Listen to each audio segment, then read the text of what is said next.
শয়তানের কেল্লা ভেঙে ফেলা হচ্ছে। এই শয়তানের কেল্লা ভেঙে এখানে একটা এরকম হাঁটু গেড়ে, এই যে হাঁটু গেড়ে এরকম করে শেখ হাসিনার হ্যান্ডকাপ পরায়ে একটা মূর্তি বানানো হোক এবং প্রতি বছর 5 আগস্ট থেকে 15 আগস্ট পর্যন্ত শেখ হাসিনার এই মূর্তিতে সবাই এসে গালে আদর যত্ন করবে। ঠিক আছে, কেউ কান ধরে টানবে, কেউ নাক ধরে টানে দেবে, বুঝতে পেরেছি?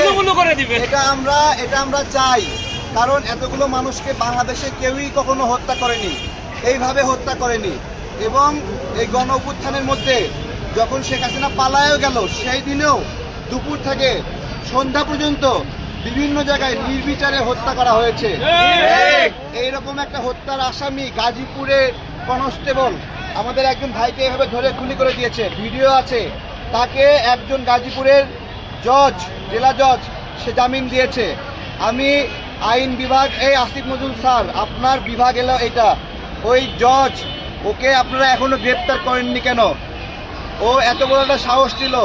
ওই কনস্টেবল এখন সৌদি আরবে গিয়ে কাবা শরীফের সাথে সেলফি তুলে যে আলহামদুলিল্লাহ লেখে। তাহলে ওই যে জামিন দিলেন, ও যে পালায় গেল, এই যে হত্যার বিচার হইল না, পার পেয়ে গেল, এইটা ওই জজ হত্যার বিচার করছে। আমরা দণ্ডবিধি 77 এটা বাতিল চাই।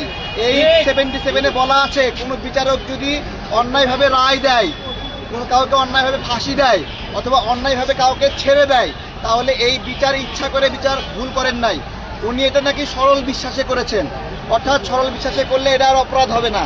আমরা এই সরকার যে সংস্কার করছে না, এই সংস্কারের মধ্যে দণ্ডবিধি 77 এটা বাতিল চাই। দণ্ডবিধি 77 থাকা মানে কি, একজন বিচারককে জল্লাদ বানায়, দণ্ডবিধি 77 জল্লাদ বানায়, কসাই বানায়, ইচ্ছা করে ফাঁসি দিলেও ওইটা সরল বিশ্বাসে দিয়েছে। আমরা সত্যিকারের সংস্কার চাই, যে সংস্কারে দেশের মানুষের উপকার হবে। আজকে শয়তানের কেল্লা ভেঙে ফেলা হচ্ছে। সবার প্রতি আহ্বান, যেখানে শয়তানের প্রতিকৃতি দেখবেন ওইটা ভেঙে ফেলবেন। শয়তানের প্রতিকৃতি থাকা মানে কি জানেন? ওইখানে আবার শয়তানের অনুসারীরা আয়সা জমা হবে, শক্তি সঞ্চার করবে আর আমাদের বিরুদ্ধে হুঙ্কার দেবে।